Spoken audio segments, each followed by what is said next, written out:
2024 के आम चुनाव को लेकर देश की सियासत में तेजी से बदलाव सामने आ रहे हैं। बता दें कि 2024 की लड़ाई एनडीए बनाम इंडिया के बीच फिक्स हो गई है। दिल्ली और बेंगलुरु में दोनों सियासी ध्रुवों का शक्ति प्रदर्शन हुआ। बेंगलुरु में विपक्ष के 26 दल जुटे तो दिल्ली में एनडीए की मीटिंग में 38 दलों ने हिस्सेदारी ली। Indian National Development Exclusive Alliance यानी इंडिया विपक्षी दलों के नए गठबंधन का नाम है। बेंगलुरु में 26 विपक्षी दल एक साथ जुटे और 2024 के लिए नया गठबंधन बनाया गया। इसके बाद सभी नेताओं ने एक मंच पर आकर साझा की प्रेस कॉन्फ्रेंस में कांग्रेस अध्यक्ष खड़गे ने इस गठबंधन के नाम की औपचारिक घोषणा की। उन्होंने बताया कि सभी दलों ने इंडिया नाम पर सहमति जताई है। वहीं अगली बैठक मुंबई में होगी, यानी कि तीसरी बैठक। और 2024 लोकसभा चुनाव के लिए दिल्ली में एक सचिवालय बनाया जाएगा। खड़गे ने यह भी कहा कि केंद्र सरकार ईडी और सीबीआई जैसी संस्थाओं का गलत इस्तेमाल कर रही है। देखिए ये पूरी report.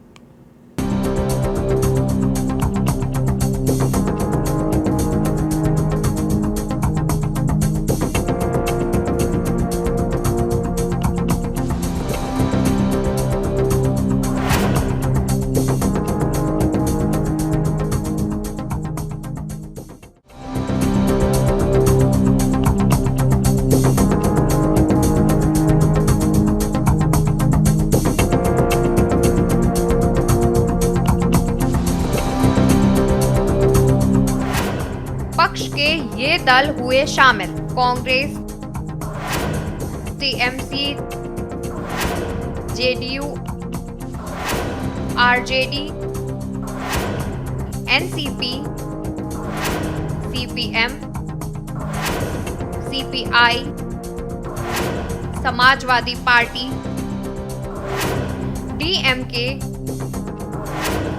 JMM, Aam Aadmi party, Shiv Sena, Uddhav गुट, national conference, PDP, RLD, IUML, Kerala Congress, MDMK, VCK, RSP, Kerala Congress, Joseph, KMDK, Apna Dal कमेरावादी, MMK, CPIML, एआईएफबी। विपक्षी दलों की बेंगलुरु में हुई बैठक में तय हुआ है कि अब उनके गुट का नाम इंडिया होगा। कांग्रेस के नेतृत्व वाला यह विपक्षी गुट पहले यूपीए के नाम से जाना जाता था। अब यह तमाम विपक्षी दल इंडिया गठबंधन का हिस्सा होंगे। बता दें कि 2024 के आम चुनाव में भाजपा को हराने के लिए विपक्ष के 26 दल एक साथ आए हैं। बैठक में शामिल राष्ट्रीय जनता दल ने भी ट्वीट किया कि विपक्षी दलों का गठबंधन भारत का प्रतिबिंब है। आरजेडी ने इंडिया का फुल फॉर्म बताया इंडिया, यानी Indian national democratic inclusive alliance. RJD ने इसके साथ लिखा, अब प्रधानमंत्री मोदी को इंडिया कहने में भी पीड़ा होगी। वहीं टीएमसी सांसद ने भी ट्वीट किया, चक दे इंडिया। वहीं कांग्रेस सांसद मणिकम टैगोर ने लिखा, इंडिया जीतेगी। हमारा जो अलायंस मीन्स जो 26 पार्टी का मीटिंग हुआ, इसमें तैयार हुआ। पहले आप यूपीए के नाम सुना, एनडीए तो अभी भी है लेकिन एग्जिस्टेंस नहीं है। इसी के लिए आने वाला दिन देश में जो जिंदगी खतरा में है, चाहे दलित हो, चाहे माइनॉरिटी हो, चाहे हिंदू हो, चाहे मुस्लिम हो, चाहे सिख हो, चाहे ईसाई हो, चाहे मणिपुर हो, चाहे अरुणाचल हो, चाहे उत्तर प्रदेश हो, चाहे दिल्ली हो, चाहे बंगाल हो, चाहे बिहार हो, चाहे महाराष्ट्र हो, सरकार बेचना, सरकार खरीद करना एक ही काम है गवर्नमेंट का। कांग्रेस अध्यक्ष मल्लिकार्जुन खड़गे ने कहा, मुझे खुशी है कि 26 पार्टियां एकजुट होकर काम करने के लिए मौजूद हैं। अभी हम सबकी मिलकर 11 राज्यों में सरकार है। बीजेपी को अकेले 303 सीटें नहीं मिली। उसने अपने सहयोगियों के वोटों का इस्तेमाल किया और सत्ता में आई और फिर उन्हें बाहर कर दिया। खड़गे ने कहा, भाजपा अध्यक्ष और उनके नेता अपने पुराने सहयोगियों से समझौता करने के लिए एक राज्य से दूसरे राज्य की दौड़ लगा रहे हैं। उन्हें डर है कि जो एकता उन्हें यहाँ दिख रही है उसका नतीजा अगले साल उनकी हार होगी। हर संस्था को विपक्ष के खिलाफ हथियार बनाया जा रहा है। उन्होंने कहा, इस बैठक में हमारा इरादा अपने लिए सत्ता हासिल करना नहीं है। हम लोकतंत्र, धर्मनिरपेक्षता और सामाजिक न्याय की रक्षा करना है। आइए हम भारत को प्रगति, कल्याण और सच्चे लोकतंत्र के पथ पर वापस ले जाने का संकल्प लें। कांग्रेस अध्यक्ष मल्लिकार्जुन खड़गे ने बैठक में कहा, मैंने पहले ही साफ कर दिया है कि हम यह पीएम पद या सत्ता के लिए नहीं कर रहे। मैंने चेन्नई में स्टालिन के जन्मदिन में भी कहा था कि कांग्रेस की सत्ता और पीएम पद में दिलचस्पी नहीं है। इस बैठक में हमारा इरादा अपने लिए सत्ता हासिल करना नहीं है। यह हमारे संविधान, लोकतंत्र, धर्मनिरपेक्षता और सामाजिक न्याय की रक्षा के लिए है। खड़गे ने कहा, भाजपा ने लोकतंत्र की सभी एजेंसियों ईडी, सीबीआई आदि को नष्ट कर दिया है।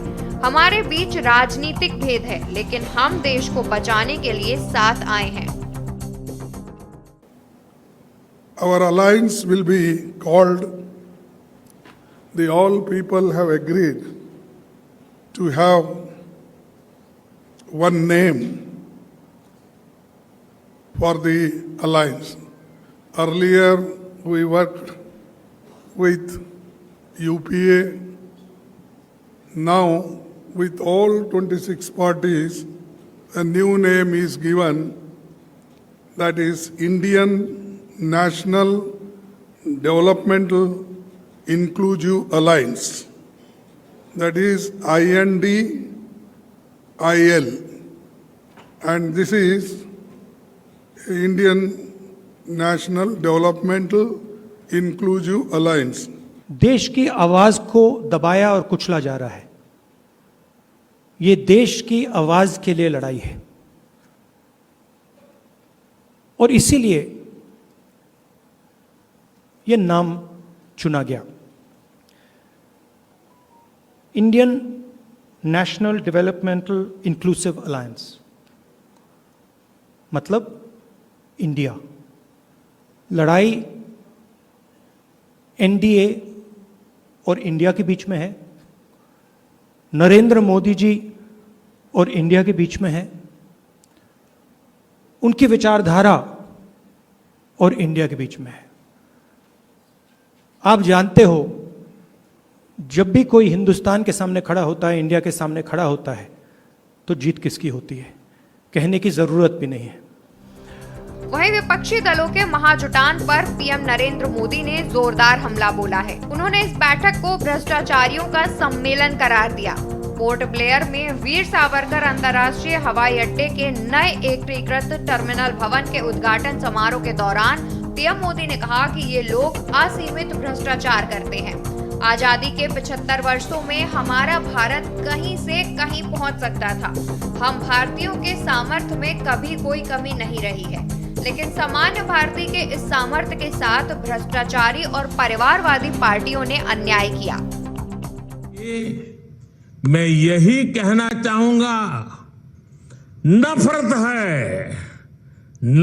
है, घोटाले हैं, नफरत है, घोटाले हैं, तुष्टीकरण है, मन काले हैं। नफरत है, घोटाले हैं, तुष्टीकरण है, मन काले हैं। परिवारवाद की आग के दशकों से देश हवाले हैं। साथियों, इनके लिए देश के गरीब के बच्चों का विकास नहीं, बल्कि अपने बच्चों का, अपने भाई भतीजों का विकास मायने रखता है। आजकल आप देखते हैं कि देश में स्टार्टअप बढ़ रहे हैं। हमारे युवा बड़ी संख्या में पेटेंट करा रहे हैं, ट्रेडमार्क रजिस्टर करा रहे हैं। स्पोर्ट्स की दुनिया में मेरे देश के नौजवान छाए हुए। बताया जा रहा है कि विपक्षी पार्टियां इस पक्ष में नहीं है कि आम चुनाव को मोदी बनाम अपोजिशन लीडर बनाया जाए। उनका सोचना है कि इस चुनाव को मोदी बनाम जनता का रूप दे दिया जाए। इसके लिए मौजूदा मुद्दों पर फोकस किया जाए। कन्वीनर के अलावा 2-3 ग्रुप बनाने का विचार है। इनके जरिए मोदी के खिलाफ उठाए जाने वाले मुद्दों पर फैसला लिया जाएगा। ये ग्रुप फैसला लेगा कि किन मुद्दों पर सरकार के खिलाफ प्रदर्शन करना है। यह भी फैसला होगा कि किन मुद्दों पर स्टैंड नहीं लेना है, ताकि भाजपा पोलराइजेशन के लिए इनका फायदा न उठा सके। एक प्रस्ताव यह भी है कि एक ग्रुप बनाया जाए जो राज्यों में सीट शेयरिंग का फॉर्मूला तय करे। 26 विपक्षी पार्टियों के नेताओं के बीच इतने कम समय में मीटिंग नहीं रखी जा सकती है। ऐसे में एक ग्रुप बनाया जाए जो सभी के बीच कोऑर्डिनेशन करे। आपको बता दें कि देश में इमरजेंसी के बाद पहली बार 1977 में विपक्षी नेता एक साथ आए थे। तब मोरारजी देसाई के नेतृत्व में पहली गैर कांग्रेसी सरकार का गठन हुआ था। तब कई दल एक साथ आए थे। जयप्रकाश नारायण की पहल पर जनता पार्टी का गठन हुआ। जनता पार्टी ने चुनाव जीतकर सरकार भी बनाई, लेकिन उस चुनाव में भी प्रधानमंत्री पद के लिए किसी को चेहरा नहीं बनाया गया था। स्पेशल डेस्क, के न्यूज़ इंडिया।